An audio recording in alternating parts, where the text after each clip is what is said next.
Hello, everybody. It is Thursday afternoon, 1:02 p.m. I am Shannon Adcock with Awake Illinois, and this is the 10th episode. I had originally marketed it as 9, but we had our 9th this morning with Brandon Showalter, and this is actually our 10th live stream of the Protect the Kids episode. So I'm going to be introducing our next amazing guest, Billboard Chris, in just a second. I just want to say thanks to all of you who have been sharing these conversations with really, really empowering voices who have been working longer than me, most of them, to protect the children from gender ideology, from this child abuse scandal that Chris is going to delve into and the work that he does to protect children. So please share these conversations. I think that they will help empower you no matter where you are in the world to protect children in your family and in your community. So at awakeil.com/fight, we have compiled all of these live streams along with resources, articles, anything you may need to share with policymakers, with clinicians, with lawyers, with judges, with whoever to protect children. And so all of these live streams are available, and we've had 8 guests so far, and it's just been amazing. So thank you to everybody who has come on, and I am so excited to welcome our guest here, Billboard Chris. Here we go, Billboard Chris. Thank you for coming on, sir. Thank you for having me. It's always a pleasure to hang out with you, and I'm excited to have a good chat with you today and all the people watching. Thank you. So yes, we actually invited you after the Moms for Liberty Summit in 2022 in August to Springfield because we knew that this would come to Illinois. And sure enough, we have watched it come through the schools from Lurie Children's Hospital, which is where you're photographed there, standing outside having conversations with people. So why don't you just talk to us about where your journey began and how it has come to this point where you travel around the world to talk to people about the harms of this child abuse?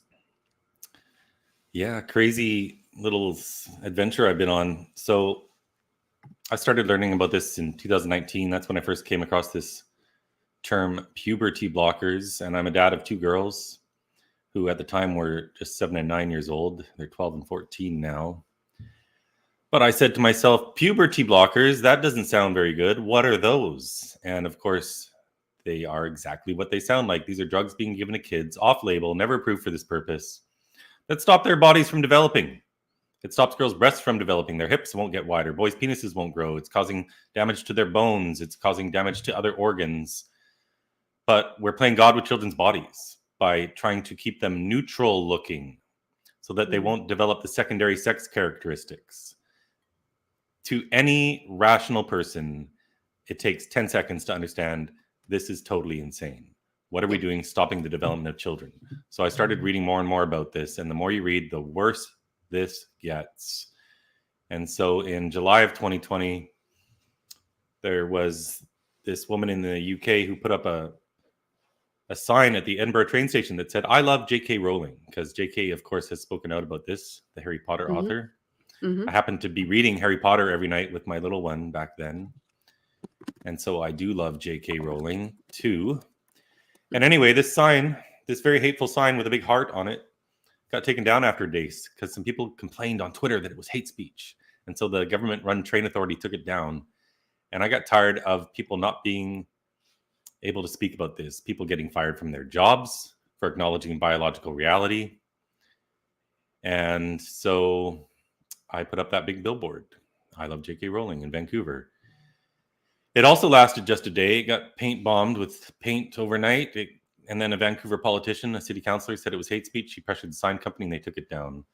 So then I leveraged all the outrage online into a quick little fundraising campaign, put up more billboards that said the same thing all throughout the States.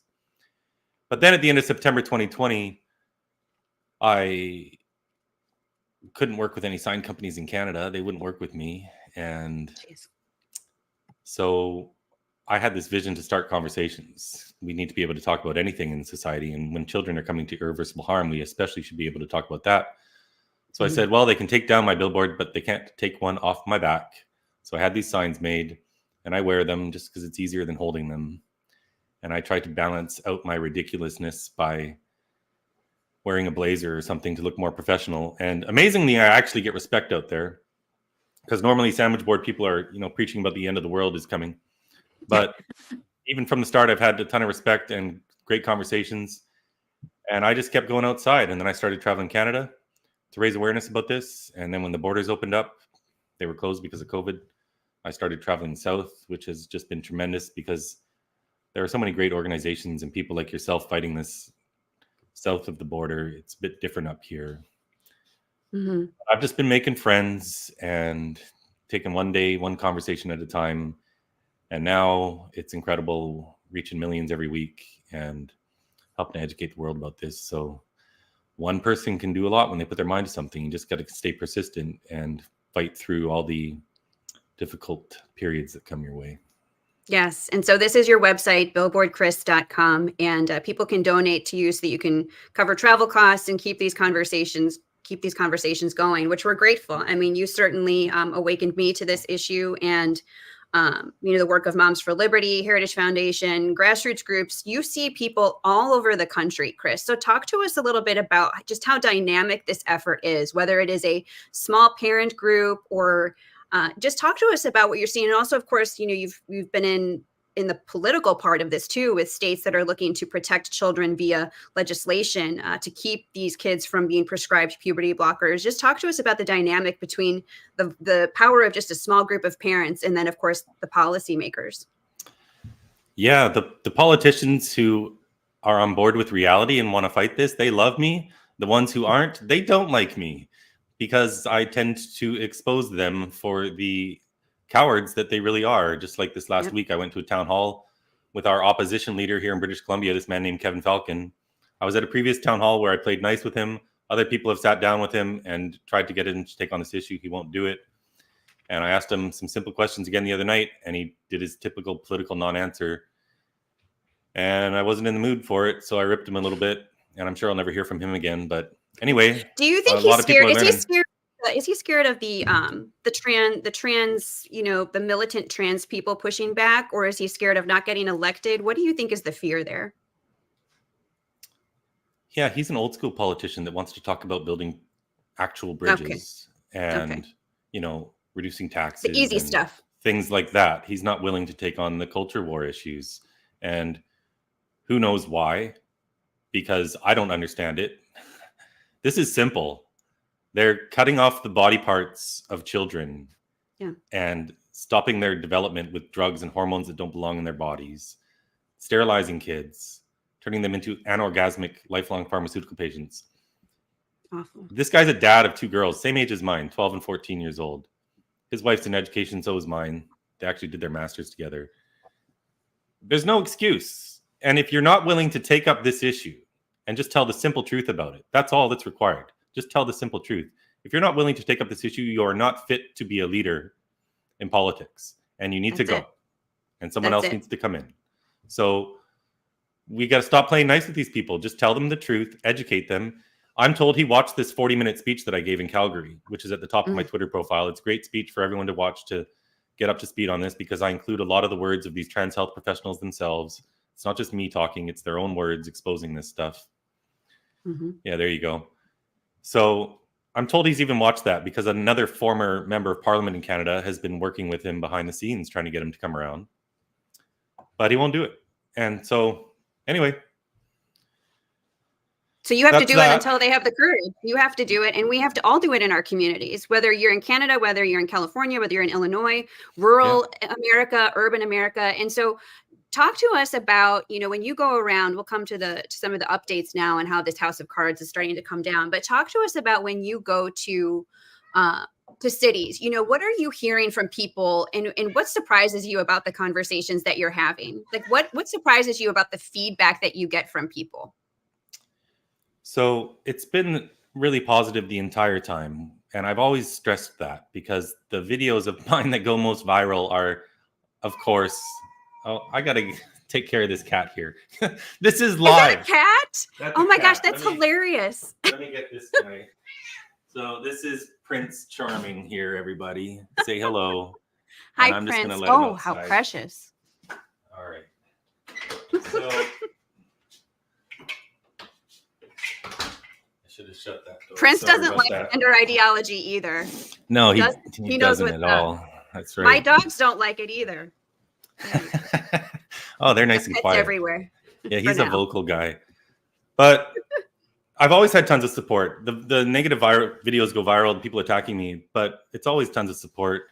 Except today versus 3.5 years ago, nobody knew about this back then.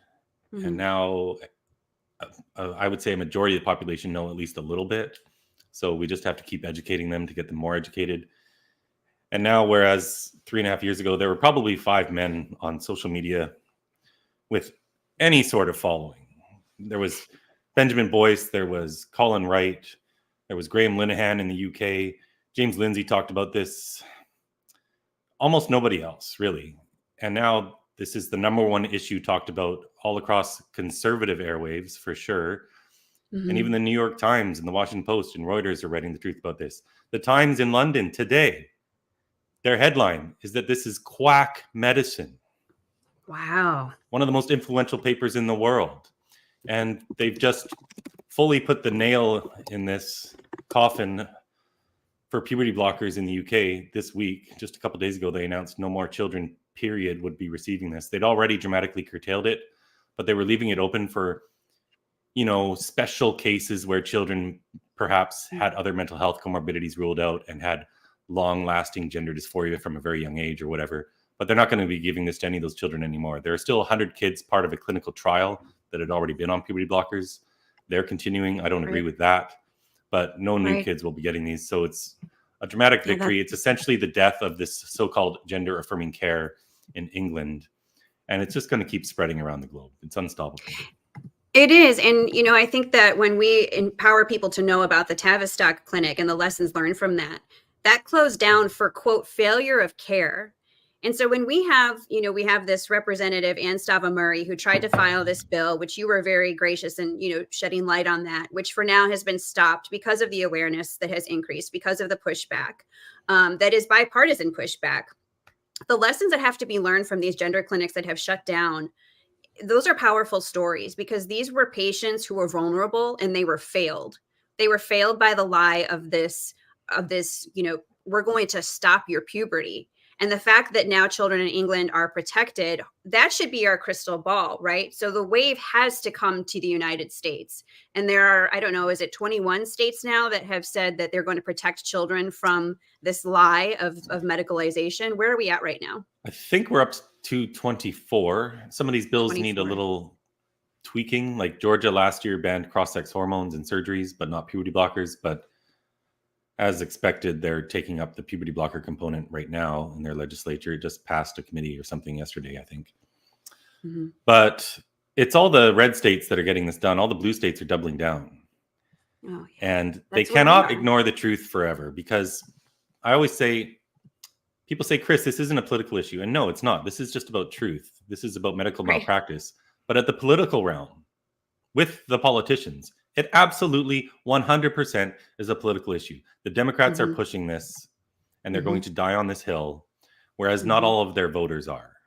Yes, the people who tend to push this are Democrat voters, but most Democrat voters do not like this. The Black community is not down with this. The Hispanic community are not down with this. The immigrant communities, these traditional demographics that vote Democrat, are my biggest supporters.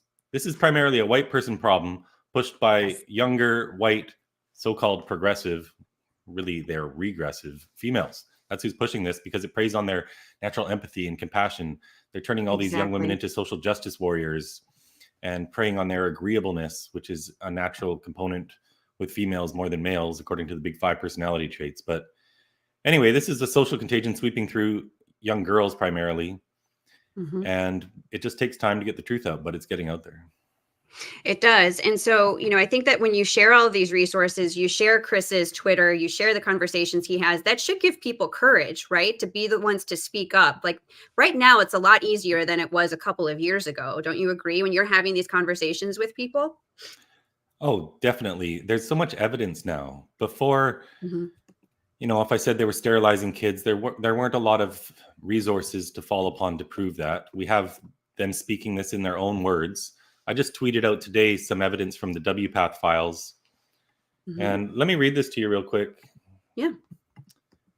Because it's always best to hear it from the horse's mouth. So this is from Marcy Bowers, the president of the World Professional Association for Transgender Health. The fertility question has no research that I'm aware of, as puberty onset allows for fertility options, meaning if you go through puberty, yes, then you have some fertility options, while blockers preclude those opportunities. And there's no research. But no, once they start on puberty blockers, they're not able to preserve fertility. This is an admission. I've tweeted out other evidence of this, like from the consent forms that they sign at Fenway Health, for example, in Massachusetts. It says right on there that these are sterilizing kids. And then Marcy Bowers goes on to say also, to date, I'm unaware of an individual claiming ability to orgasm when they were blocked at Tanner stage 2, which is the beginning of puberty when they start kids on these blockers. So that applies to the boys, especially. Mm-hmm. Mm-hmm. So, yeah, that's important in relationships, obviously, as an adult. And so they're sterilizing kids. They're taking away their ability to ever have an orgasm. They're turning them into lifelong pharmaceutical patients, forever reliant on some artificial source of hormones, destroying their chance of having relationships. And why do they do all of this? They do this for one reason. They only have one justification for this. They say that kids will kill themselves if we don't transition them. If we don't cut off a child's body parts, they will kill themselves. This is their argument. Worst sales pitch in the history of the world. And what's the evidence for it? There is none. And just in the last 2 weeks, we have a study that came out of Finland, which showed that of all these children, they looked back in their medical records over 20 years. And unlike in the United States, none of these kids are lost to follow-up because it's government-run healthcare. The only way they're lost to follow-up is if they leave the country. So they looked at more than 2,000 children who entered into these gender clinics, and they compared them to a sample group of almost 17,000 who weren't dealing with gender distress. And they found that the suicide rate among kids going to the gender clinics was the same as kids struggling with other mental health issues. It wasn't because of gender that suicide rates went up at all. It was because of other underlying mental health issues. And the suicide rate was 0.3% at the gender clinic versus 0.1% for the general population. This was over a period of 20 years. There's no epidemic of suicides. It's just not true. Right. And then when we look at the Tavistock, the biggest gender clinic in England, which is now being shut down, from 2010 to 2020, there were 4 suicides. 2 were kids on the waiting list, which is 15,000 kids long, and 2 were children receiving care. Awful. Now, we just had a study out of California in the last week where they looked at, with the adult population, actually, it doesn't specify that, but most of these would be adults, but it didn't specify what age.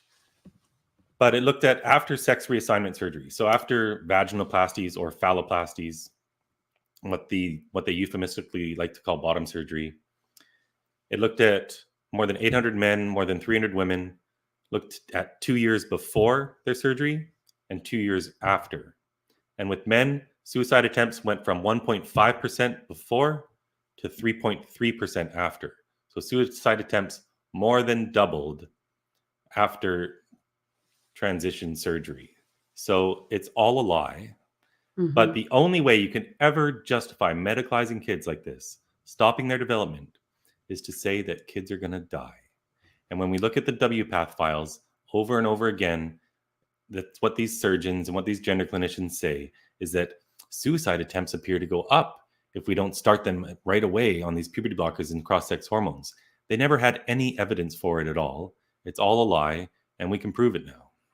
We can. And I think when you make the point about the people pushing this are predominantly progressive, manipulative, woke white women, I think that Rep. Stava Murray is a classic example of this. And I've read this many times on these live streams, but I want people to know what she posted in response to a concerned constituent on her representative Facebook page. She said, trans kids go through irreversible damage from a puberty that doesn't match their gender identity every day in this country. To ignore that damage further harms trans children and puts them at risk for the mental health issues you purport to care about. Giving access to life-saving, gender-affirming care should be the standard. What is your reaction to her comment here? See, every argument. I say this all the time. It's not an exaggeration. Every single time. Giving access to life-saving, gender-affirming care, she says, as though kids are going to die. That's all they have. That's it. So disprove that, get to know the data I just mentioned, and there's a whole lot of other data as well. There But is. Yeah. She's she lying. And says Dr. also Quentin they go Van Meek. through irreversible damage from a puberty that doesn't match their gender identity. Please ask Representative Stava Murray, what is a gender identity? And then watch her struggle to define it, because they can't. We don't have gender identities. We have personalities. There are two sexes, zero genders, and infinite personalities. And that's it. There's no right way to be a girl or a boy. Our kids are beautiful just as they are. That's the message we should be sending. That's what resonates with everyone out there, even the leftists. And this Right. lie that we have a gender identity is the fundamental root of this problem. This ideology led to everything else. So we need to stop the medicalization of kids. Then we need to deal with the root of this, which is this false ideology. Absolutely. Well, thank you for shedding light on your perspective on that, because when I show everybody this, they think that this is ridiculous, that she's lying, and she is part of the problem where people in policy are spreading these lies to a constituency that's still learning about all of this. There are people right now that are watching, Chris, that I know are going to be hearing about some of this for the very first time. They're going to be hearing about puberty blockers for the very first time. And I talked with Brandon Showalter earlier.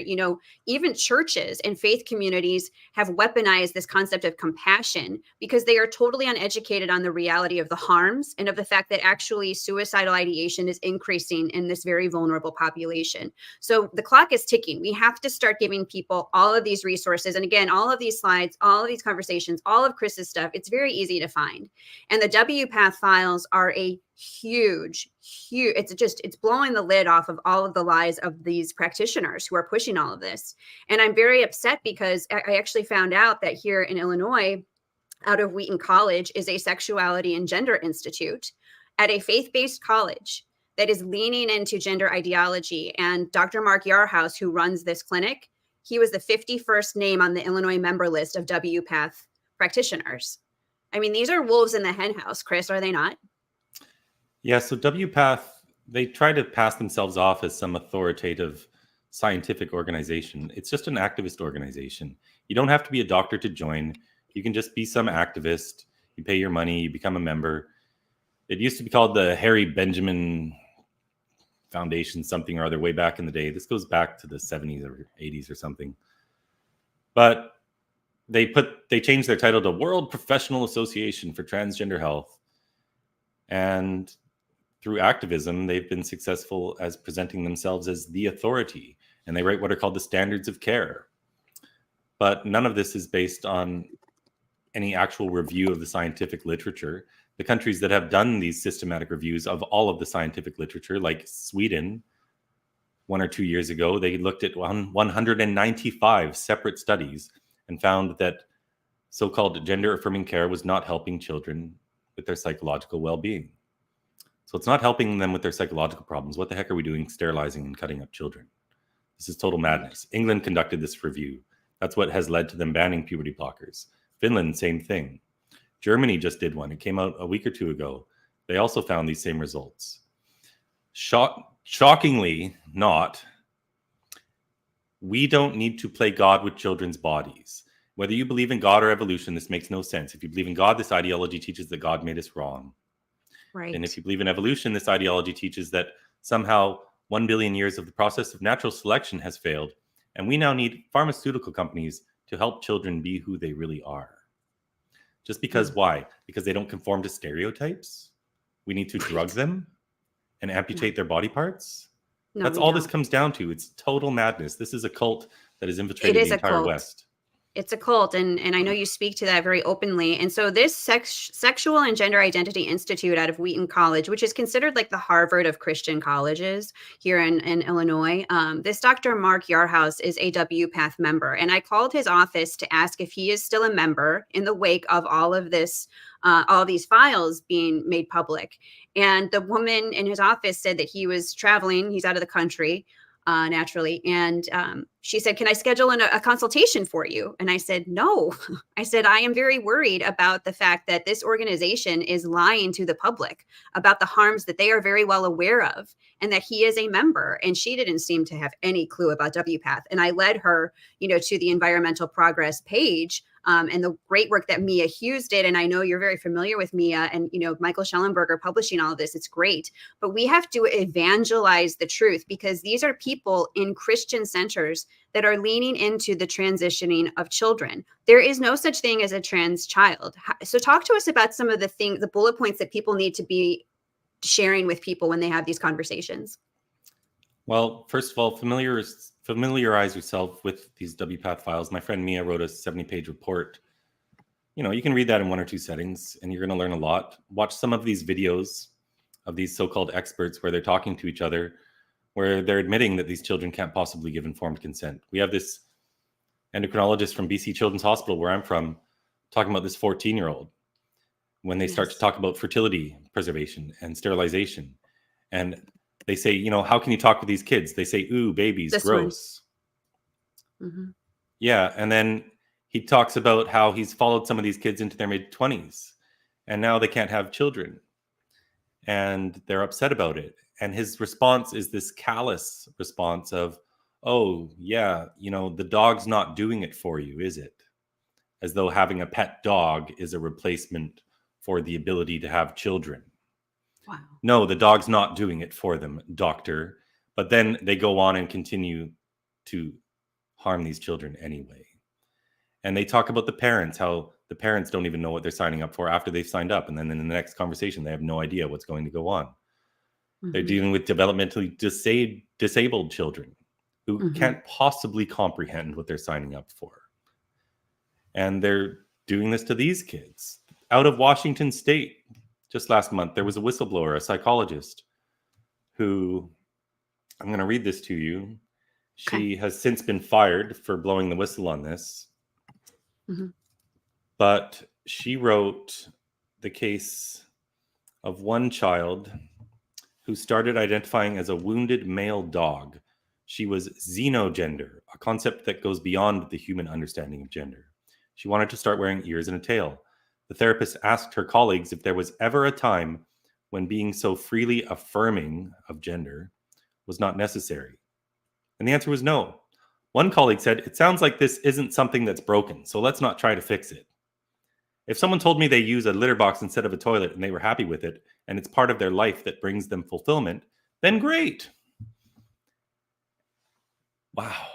These are psychiatrically very disturbed children who have been abused in most of these cases. Right. A lot of these girls have had sexual abuse. There was another girl that this same psychologist was seeing who had been raped by her mother's boyfriend.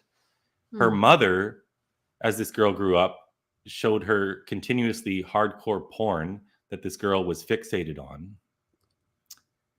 And she wanted to go on testosterone and transition. And the other therapists were just telling her to go along with this. On average, these kids have 5 or more other mental health comorbidities. That's the problem. It's not gender. Right. But they treat gender as though it's the source of all their problems and it's going to magically solve everything. And of course it doesn't. No, it doesn't. And I'm very worried in Illinois. There's been somebody who reached out to us who left Lurie Children's Hospital and saw all of the Medicaid billing codes that were appropriated out of the gender clinic. And so what that tells us, Chris, is that the most vulnerable children of our communities are being used as pawns to funnel into this pipeline. And they arguably do come from homes that are dealing with very real struggles and trauma. Their parents may have their own issues. And so my hope and wish is that as we empower people who are working in schools, who do genuinely care about children, whether it is a counselor or whether it is a pastor, that they put the full armor over these kids and they stand in the gap, because the clock is ticking and so many of these wolves have found their way into the hen house. And so many of these organizations and faith-based organizations, schools have been captured. But to your point, you're starting to see the house of cards fall. And I think WPATH is a huge window into that. People need to be sharing it. The data that you've referenced, all of these links are available. And I'm just curious, when do you think you're going to be able to stop traveling the world with this message? I think it'll be a few years. I don't think it's going to take much longer than that, to be honest with you. Really? I never thought this was going to take a whole generation. I think the ideology itself will take longer. But I think within 2 or 3 years, there's cases that are heading to the Supreme Court. There are many civil cases going on. The ACLU is suing all these states for the right to sterilize kids, all these states that passed legislation to stop this. But they've already lost some preliminary battles, and this is going to work its way through the circuit courts up to the Supreme Court. And we just have to keep getting the truth out there, because even the Democrats who are pushing this can't ignore it forever, not when their own constituents start learning it. We have to reach their constituents. The politicians are a waste of time. A few of them, a very small handful, have admitted, yeah, we shouldn't be doing surgeries on kids. But we just need to keep reaching the constituents. Blue states should conduct ballot initiatives where they can to write their own laws and get these passed during elections, because we have broad support of the entire population. Even in California, it's more than 75% support, according to polls, to stop child transition. I can tell you it's higher than that if you have a 10-second conversation with people. But we'll just keep going, and the evidence is going to keep mounting. The AAP is conducting a systematic review right now. I don't trust them to do it honestly, because they're a corrupt organization. And they're based in Illinois, Chris. Okay, the American Academy of Pediatrics is based in Illinois, along with the American Library Association. A lot of corrupted organizations here. But yes, speak to that. Well, yeah, and you mentioned Lurie Children's Hospital with their ties into the community. If you go to the gender clinics part of Lurie Children's Hospital's website, you'll see right there that they have a partnership with the Autism Society. So half these kids are on the autism spectrum, at least. Yes. We know from the Tavistock in England, out of more than 1,000 children, 35% had moderate to severe autism. When you include the mild cases, it's for sure about 50%. I talk to these parents all the time. It's autism, autism, autism, autism. And they're providing a pipeline of these kids into these gender clinics. I'm sure Lurie Children's Hospital is also paying people to go into schools to talk about gender identity. You probably know better than me. They are. Oh, they are. We've covered other that. Hospitals are doing this. Yeah. It's happening in Philadelphia. It's happening all over the place, because this is a profit model for them. And that's their recruiting base. That's their future clientele. So they're going into the schools, teaching about gender identity. So we need to push back in schools. We need to get people onto school boards fighting this. So it's a big battle. The whole battle is going to take a pretty long time. But in terms of medicalization of these kids, the US can't ignore all the evidence and all the other countries putting a stop to this. Right. No, absolutely. And the pressure is working. And I think that you have made a very beautiful example of just being one person, eloquently and politely and with truth, just talking to people. And it's just amazing to me. And I was talking to my son about this yesterday. We were driving home and I said, tomorrow I'm going to have Billboard Chris on for a live stream. And he's like, oh yeah. He's like, he's famous. I said, yes, he's famous. And he said his videos are awesome. And I said, well, for all the right reasons. And I said, it's just amazing how you can just have conversations and you find that there are so many more people that do agree on protecting children. And he said, yeah, that's what makes his videos actually really funny in a way, is that you have simplified it. You have not made this into this like high level intellectual debate. It is a very simple concept that most people agree on to protect the children from this. So what is your final rally call to people to keep up the work that you're doing and to duplicate it in their communities? Yeah, you certainly don't need credentials, and you don't need it to be an intellectual to understand that this radical concept called girls and boys. Yeah, that's what we are. And we all knew this the entire history of the human race, and that's it. There's no third sex. And the positive message we should be sending is that our children are beautiful just as they are. That's the rallying cry.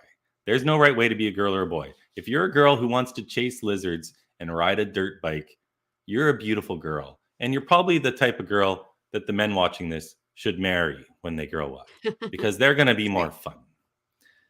But my gosh, let's just get away from this idea that we have a gender identity. No, we don't. We are sexed individuals. We do not have some mysterious gendered soul floating around inside of us. You can be gender non-conforming. You can dress however you please, and you're still a boy or a girl. So we need to get away from this whole thing. But the left has a big head start on us, so we have a lot of damage to undo. But just do something. Get off the couch and do something. Get out there. Go to one of your meetings. Go to a Moms for Liberty meeting. Go to your school board. Do something. And when you do that, you'll find other people who are doing something. And now you'll have a group of friends around you who you can work with. And it's like the laws of physics: an object in motion stays in motion. Once you get in motion, you're more likely to stay in motion. But if you stay on the couch watching other people do it, you're probably just going to stay on that couch and accomplish nothing. That's right. And just righteous anger from your sofa doesn't help these children. There's no time for that. And so people can absolutely follow you on Twitter at Billboard Chris, follow your journey and be empowered by it. I hope that people will continue these conversations as you have. I think that you've inspired the entire world to do this in whatever way that they can, to do it civilly, to do it respectfully, and to just share all of the very easily, accessible resources and all the data with people, policymakers, judges, parents, teachers, counselors. Evangelize this and do not be silent, because you have been able to do it. And I think all of us are going to be able to protect these children. What do you need right now in support, Chris? What are you doing this coming year, and how can people support you? Well, they can click on the donate button on my website. That's very helpful. I need to expand my operations. I need to hire some help. I need to have way more updates going on my website. I need to do a lot of things. So I need some support. I need people helping with merchandise preparation, all sorts of things. So I'm just going to keep expanding, getting onto other platforms. And I'm traveling to Australia next month. That's a big trip. I'm really looking forward to that. I'll be in Nashville. I might have a quick trip down to Sacramento in California. I'm probably heading back to the UK, especially Ireland and Scotland, which are a bit of a mess. And I'm just going to keep traveling around doing my thing. But yeah, if people can support me, that'd be great. And just please get educated about this so you can talk more educatedly about this with your friends and family and policymakers, because this is an educational campaign. This isn't about ideology. This is just about the truth. This is about medical malpractice. People need to understand what's going on, because when they do, it lights a fire inside of them, and you'll activate other people and turn them into fighters as well. Yes. And I love what you say, that there are two sexes, zero genders, and infinite personalities, and that these boys and girls are made beautiful as they are. It is a very, very simple message that people can carry forward. And on behalf of my family and on behalf of parents and communities across America, thank you, Chris, for the work that you do. BillboardChris.com. Thank you, sir, for sharing your time with us. Please, everyone, share all of these conversations that we've had, including Billboard Chris today, and empower your communities. And God bless you. And thank you so much, Chris, for the work you do. Keep going. Thank you, Shannon. You're the best. Thank you. Bye, everybody. Take care.